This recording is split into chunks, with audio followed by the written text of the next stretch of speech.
Hi, Liz here from Tutor 2 Health and Social Care. This evening we are revising BTEC National Health and Social Care Unit 2, which is Working in Health and Social Care. So let me just load up my PowerPoint. So this evening we are going to be looking at ensuring the safety of individuals and staff. We've got loads to get through. So to join in, please do make sure you're a subscriber of the channel, then you can type your answers in our chat box. So let's crack on with our first activity. So I'm going to give you 2 minutes to answer this. You'll see why you get 2 minutes in a moment.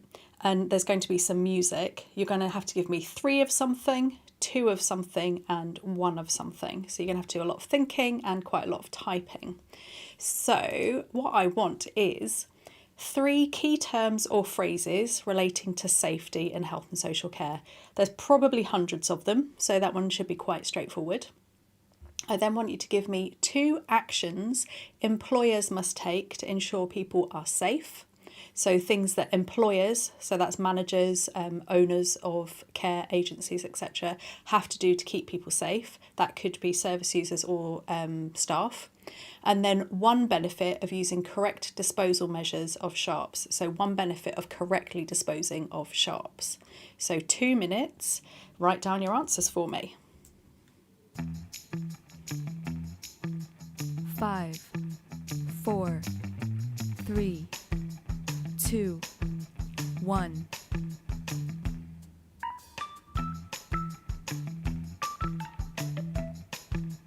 So as you think of those key terms, write them into the chat, send them to me.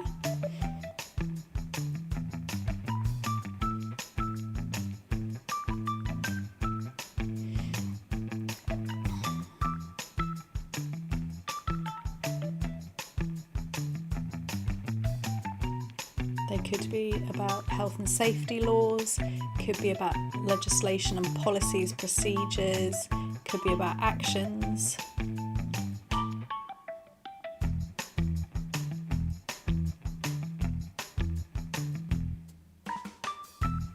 So if your actions employers must take, think about ways to keep service users safe and ways to keep their staff safe.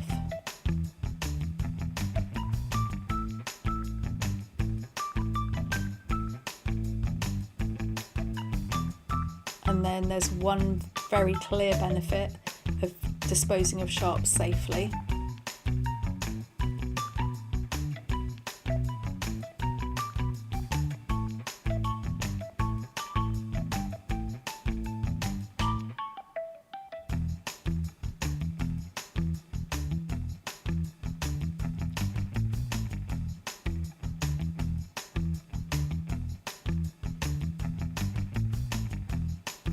We're coming to the end of our time now.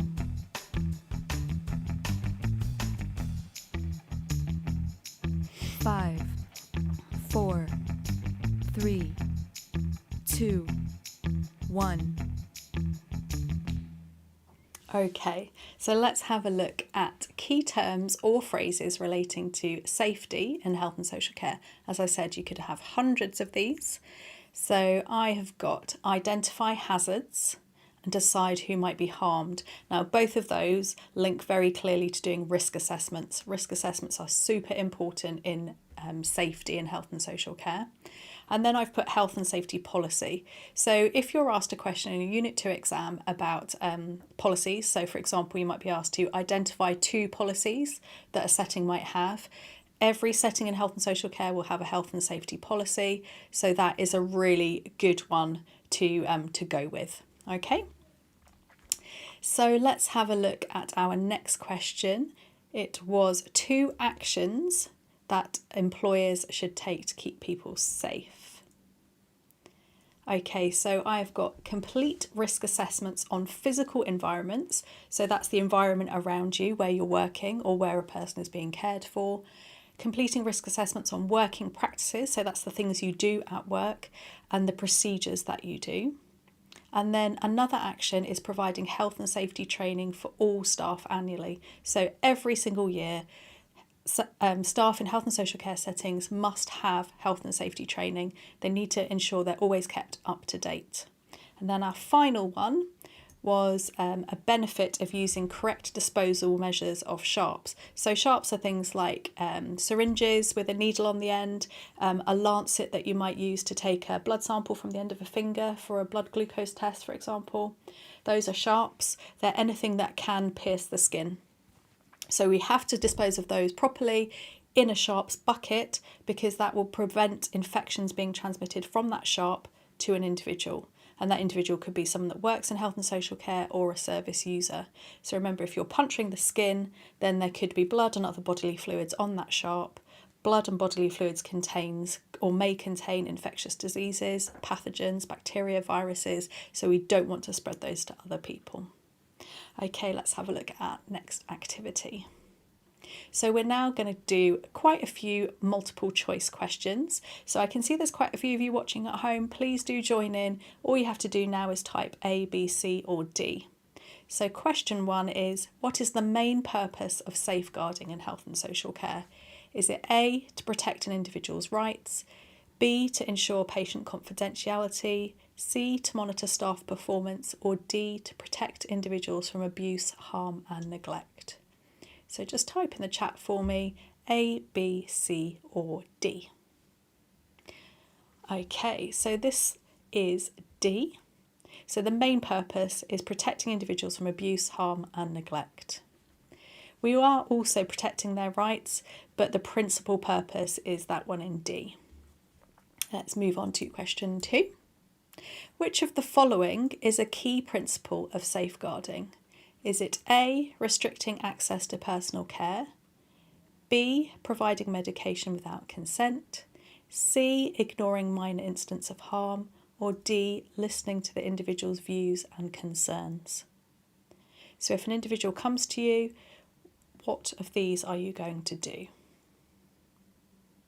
The answer for this one is D, listening to the individual's views and concerns. So you must take any allegations or suspicions of abuse and neglect seriously and listen to what the individual has to say, record that information objectively. Okay, question 3. Who is responsible for safeguarding in a healthcare setting? Is it A, the management team, B, the safeguarding lead, C, patients and their families, or D, all staff members? Have a think about that for a moment. So the answer to this one is D, all staff members. It's everyone's responsibility to look out for safeguarding. So it doesn't matter what role you have, whether you're a doctor, a nurse, a healthcare assistant, if you are part of the cleaning staff or the catering staff, you all need to look out for the health and safety of individuals and be mindful of safeguarding. So if you suspect anything harmful is happening to an individual, you must do something about it. So question 4. What should you do if you suspect a colleague is abusing a patient? A, wait to see if it happens again. B, confront the colleague directly. C, report your concerns to a safeguarding officer or manager. D, keep it to yourself to avoid conflict. Okay, so the answer for this one I think is quite clear. You should report your concerns to a safeguarding officer or manager, and you should look in the safeguarding policy, find the safeguarding procedure and follow exactly what it says about reporting your concerns. Okay, moving on to question 5. Which of the following is considered a form of abuse?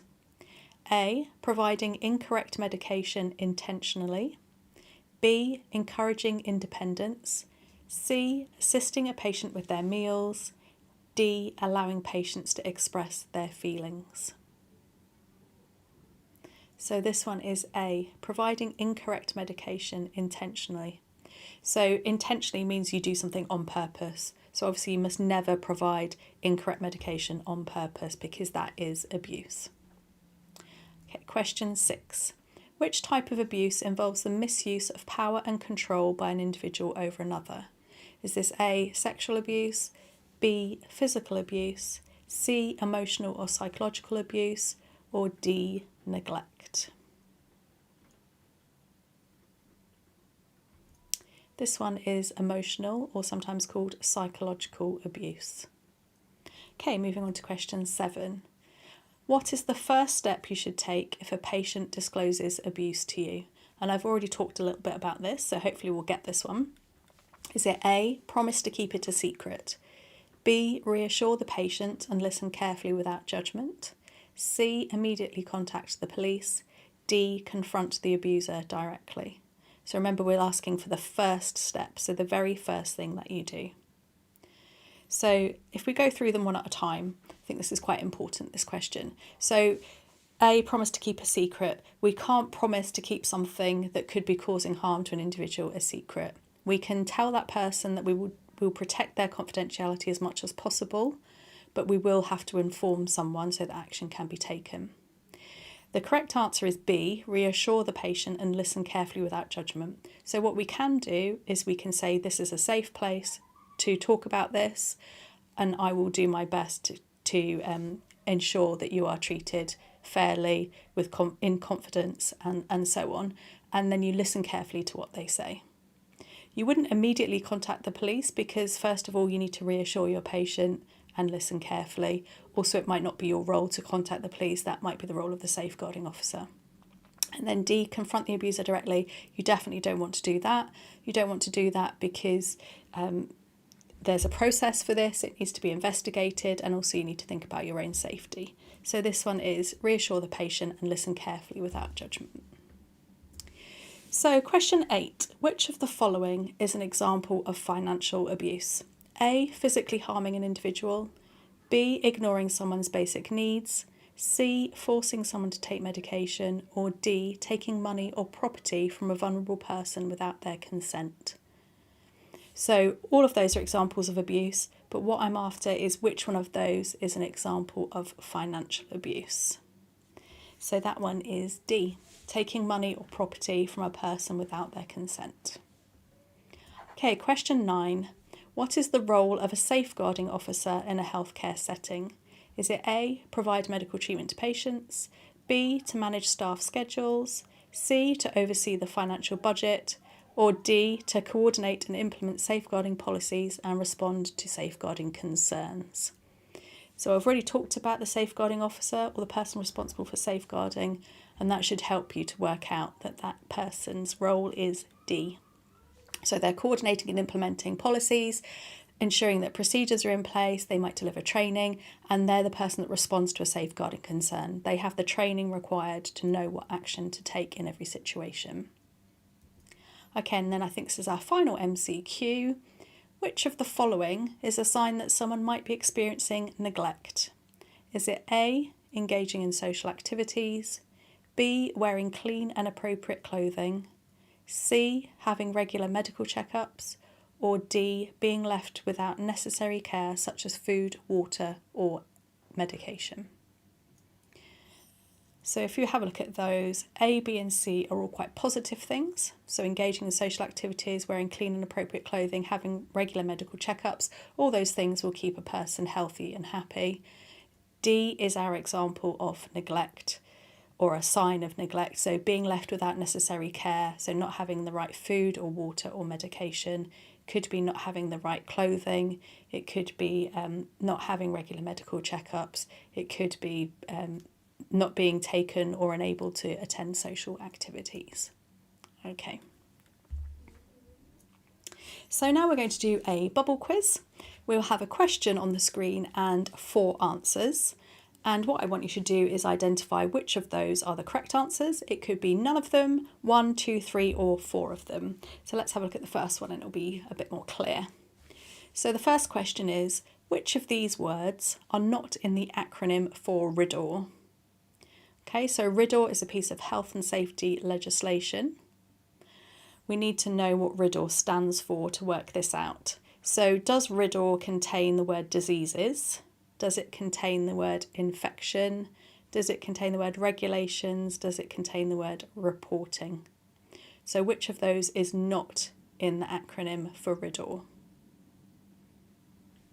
Okay, so the one that is not is infection.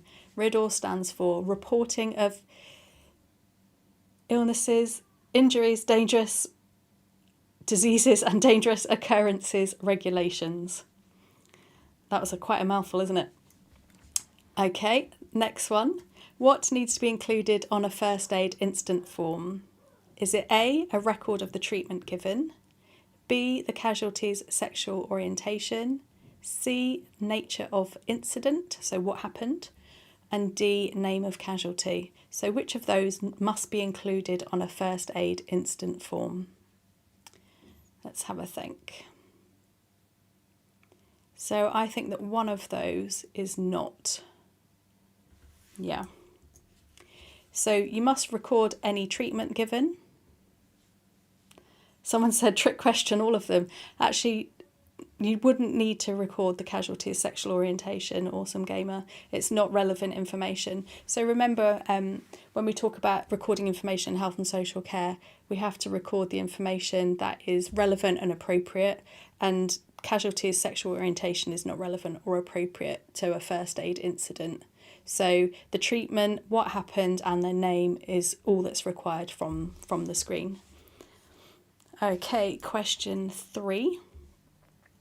Which of these are correct colours of waste bags for disposal in health and social care settings? A, yellow, B, red, C, blue, D, pink. What do we think? So, awesome gamer, what do you think? Which of those are correct colour of waste bags for disposal in health and social care settings? I think this is quite tricky unless you've worked in a health and social care setting. Okay, A and B, yellow and red. Yes, definitely yellow and red. I agree. There's one more on there that you can use. So it's yellow, red and blue.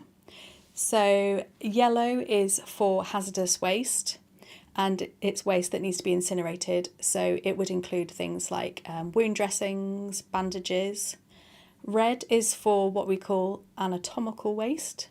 So it's not a particularly nice thing to talk about, but anatomical waste is perhaps if you've had surgery and you've had something removed, like your appendix, then the appendix, that organ, that part of the body, is anatomical waste. That must be incinerated. That goes in a red bag because it's highly hazardous.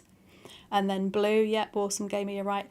Blue is for pharmaceutical waste. So things like, I don't know, paracetamol tablets that haven't been used up, they also need to be incinerated, but they go in a blue bag. As far as I know, there are no pink bags used in health and social care settings, probably because a pink bag could be mistaken for a red bag. Okay, question 4. What is a good way to protect people from infection? Is it A, safe handling of sharps, B, hand washing, C, following laundry protocols for soiled linen, and D, using PPE? So just to be clear, laundry protocols for soiled linen, what that means is if there are bed sheets, so linen means things like bed sheets, towels. If there are bed sheets that have blood on them or any other bodily fluids, then you have to follow a specific protocol to wash those sheets. So which of those on the screen are a good way to protect people from infection? It could be none of them, all of them, or some of them. What do you think? I think I would be happy to use all of those to protect people from infection. So safe handling of sharps, so making sure that I dispose of sharp items in the correct bucket, washing my hands regularly at the right times, following those laundry protocols, and then using PPE, so things like gloves, aprons, masks, goggles, and so on. And the particular PPE that I use depends on what job I'm doing. But in most cases, we're wearing as a minimum an apron and gloves. If someone has a respiratory infection, so maybe they're coughing and spluttering, you might wear a mask. In theatre, you wear a mask as well, which is to protect the patient from any of your airborne droplets. And then if you are doing something where you might get a splash in your eye, so if you're delivering a baby as a midwife or you're doing some surgery as a surgeon, you would wear goggles as well to protect your eyes from splashes. Okay, what is hazardous waste? So which of these are examples of hazardous waste? Soiled linen, remember I said linen is bed sheets mainly. Poisonous substances, flammable materials, and soiled dressings. So when we say soiled, that generally refers to being contaminated with something like blood or urine or vomit or poo All of those really unpleasant things. So which out of those are hazardous waste? Some of them, all of them, none of them? What do you think? So in this case, it's all of them. So poisonous substances can be things like medications. So for example, chemotherapy medication is highly toxic. So it's very dangerous, it's very hazardous. You have to be extremely careful with how you dispose of it. Okay, I want you to give me 2 benefits of carrying out risk assessments. There are lots and lots of benefits of doing this, but can you give me 2? And I'll give you 30 seconds on the clock.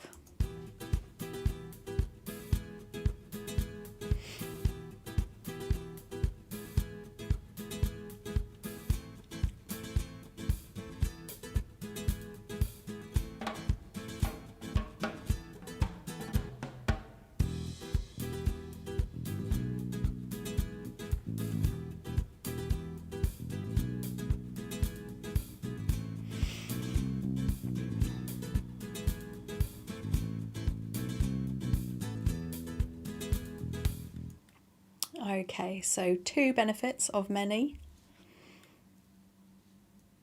So the first one, risk assessments identify where or when harm or accidents can be prevented. So we do risk assessments to stop people getting hurt. So we look at a situation, an activity, an environment, and we think, where in this environment could people be harmed, or at what point in a procedure or an activity could people be harmed? What can we do about it?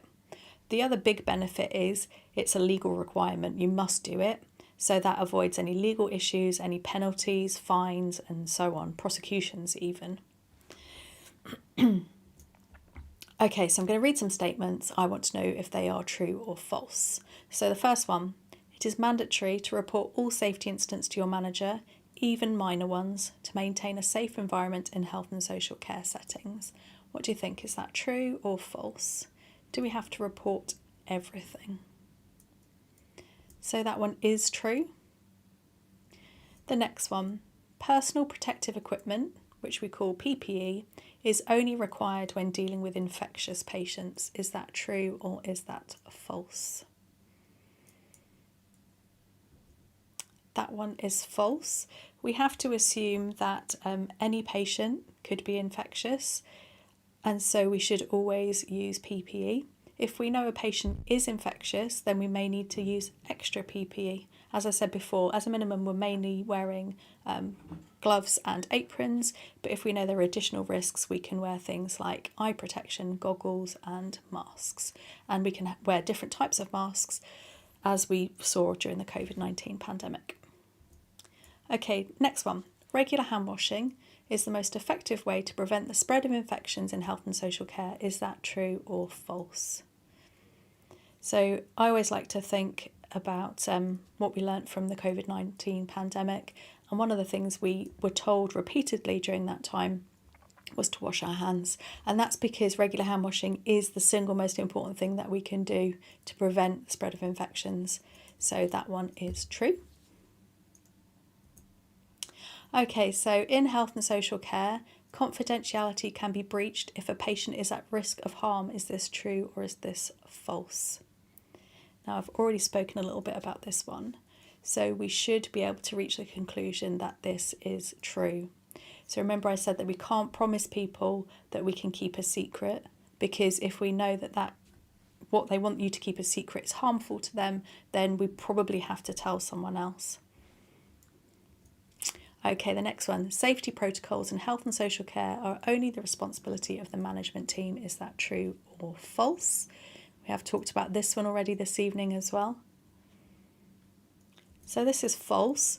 We are all responsible for health and safety in health and social care. We all have our part to play. We all have to follow protocols and procedures. Okay, so I want you to give me 3 examples of common hazards in health and social care settings. So health and social care settings can be quite hazardous. So have a think and think about, what do you think is most common in health and social care?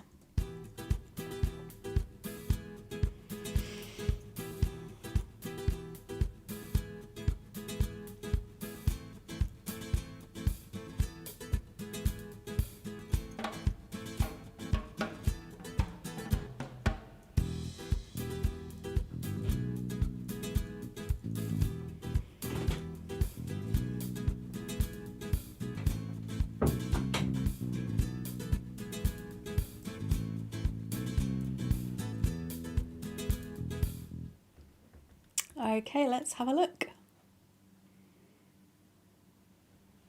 So wires and cables. So if we work anywhere in an office, there's lots of offices in health and social care. Every ward in a hospital has an office or a front desk. They will have computers, they have telephones, so there will be wires and cables. Residential care homes will have televisions and so on. There's equipment that you use, blood pressure monitors and so on. They all have wires and cables and they can be a trip hazard. Fluid spills on the floor, that's a really common hazard in health and social care settings. In hospitals there are lots of sinks everywhere. There are lots of fluids, maybe bodily fluids, cleaning fluids and so on. So if they're spilt on the floor, that can be a slip hazard. And then the other big issue in health and social care is back issues and musculoskeletal injuries, because there may be heavy lifting of boxes. You might need to help people to move around. So there are lots of hazards regarding your back. Okay, this is our last activity for this evening.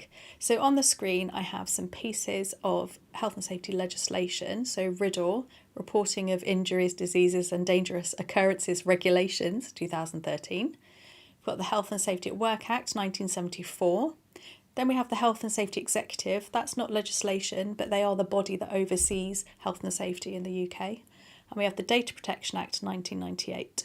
I am going to describe one of these using 4 sentences. I want you to try and work out which one I am describing before I get to the end. So my first description, this is an important piece of legislation in workplaces in the UK. Okay, so based on that, I think we can eliminate C, the Health and Safety Executive, because that's not a piece of legislation, that's an organisation. So it's not C, but it could be any of the others. Number 2, ensures a safe environment for all. Okay, so based on that, I'm now going to eliminate D, because I don't think the Data Protection Act is about safe environments. It's about data and information safety, but not about safe environments. So we're left with either A or B. So clue 3, ensures all equipment is safe for use. So let's remind ourselves, what does RIDDOR stand for? Reporting of Injuries, Diseases and Dangerous Occurrences Regulations. Possible. Health and Safety at Work Act 1974, that's the one that says that we have to have training of all our employees, we have to have a health and safety policy, we have to do risk assessments. I'm leaning towards B. Let's have a look at our last description. So ensure staff are fully trained in keeping people safe. Yep, absolutely. Health and Safety at Work Act 1974. Okay, that's everything tonight for ensuring safety of individuals and staff in Unit 2. Please do join us again next Tuesday. Lunchtime we're doing Unit 1, Unit 3 and Unit 2. Thank you so much for joining me. Take care and I'll see you all soon.